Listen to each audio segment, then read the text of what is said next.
रही है। हम मतलब कि गवर्नमेंट से हम भी कुछ नहीं, क्योंकि हमें सिर्फ वो 15-20 दिन वो चाहिए। तो रिफिल भी हम करेंगे, उनके रहने का इंतजाम भी हम करेंगे, उनके खाने का इंतजाम भी हम करेंगे, हम उनको वापस नहीं जाने देंगे।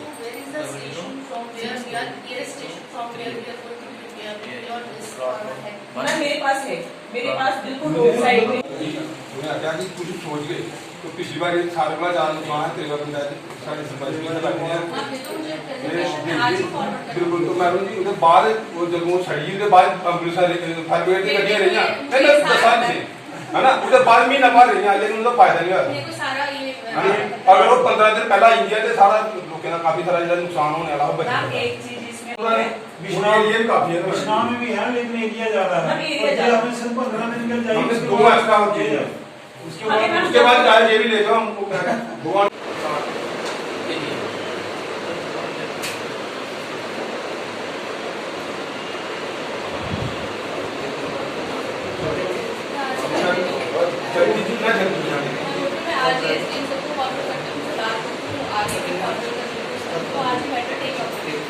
मेरा नाम सोनू पंडित है, मैं जिला अध्यक्ष युवा मोर्चा भारतीय जनता पार्टी और साढ़े कन्नै अरनिया के प्रतिनिधि मंडल और पूर्व सरपंच चिंगिया के रघुवीर सिंह जी, अस सारे लोग अज तहसीलदार मैडम को आए थे।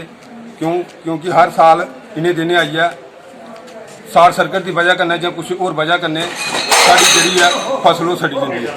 फसल सड़ी जाती है तो जिमीदार की जी साल का जो नुकसान आ वो साल भर की कमाई जी वेस्ट हो जाती है। पिछले दिन दिखा होना तुसें कि जियां ऐन हुई उहदे कन्नै साडी धान की फसल जी मुंजी फसल खराब हुई, पिछे अग भी हुई। तो असें पिछले साल भी तहसीलदार सर उंदे कन्नै गल की, DC सर उंदे कन्नै गल की कि कम से कम 15-20 दिन वास्ते सानूं 2 गड्डियां जिहड़ियां प्रोवाइड कीतियां जान।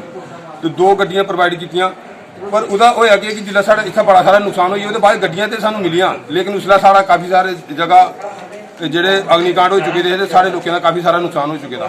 तो अस नहीं चाहते कि ऐसा इस बार भी होया। असें इस वास्ते एडवांस च आइए तहसीलदार मैडम कन्नै मिले कि सानूं ओह गड्डियां हून गै दित्तियां जान, विद इन डेज 2-3 दिन के अंदर 2 गड्डियां कम से कम इत्थै होन, क्योंकि बड़ा सारा एरिया नहीं है तहसील का। एट ए टाइम अगर 2 जगह घटना हो जाती है तो फिर एक गड्डी ले जाना संभव नहीं होता। तो इस वास्ते मैडम ने आश्वासन दिता सानूं कि वो जल्दी गै इहदे पर कम करन और बड़ी जल्दी गै 2-4 दिन के अंदर वो गड्डियां पहुँचाने की कोशिश करन। जय हिंद जय भारत। मैं पूर्व सरपंच रघुवीर सिंह पंचायत चंगिया और प्रेजिडेंट सीमा जन कल्याण समिति ब्लाक करनीया के अध्यक्ष होने के नाते अज साड़ा एक शिष्टमंडल साढ़े बड़े BJP के युवा प्रेजिडेंट ने साढ़े आरसपुरा डिस्ट्रिक्ट के उनके कन्नै और उनके साथियों कन्नै तहसीलदार मैम की साड़ा एक शिष्टमंडल जोड़ा वो मिले। और अज का मकसद सिर्फ यह है कि हर साल साड़ी जी करोड़ों अरबें रुपये की फसल जी गेहूं की फसल है वो आग की भेंट है जी चढ़ी जाती है।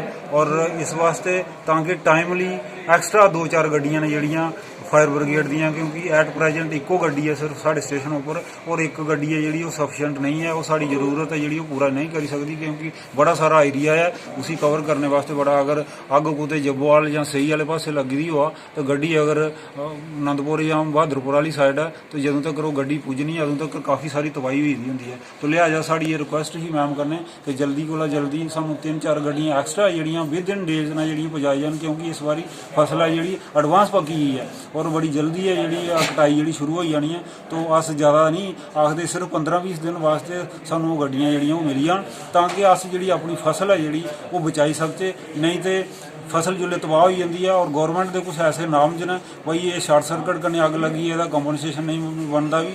तो एक पक्की दी फसल पूरा खर्चा किया होंदा किसान ने और वो सामने अखें के सामने जी तबाह हो जाती है। तो किसान इस हालत हो जाता, कई वो तो खुदकशी के उपर भी कई जो किसान बेचारे परेशान होइए तैयार होइए होंगे ना।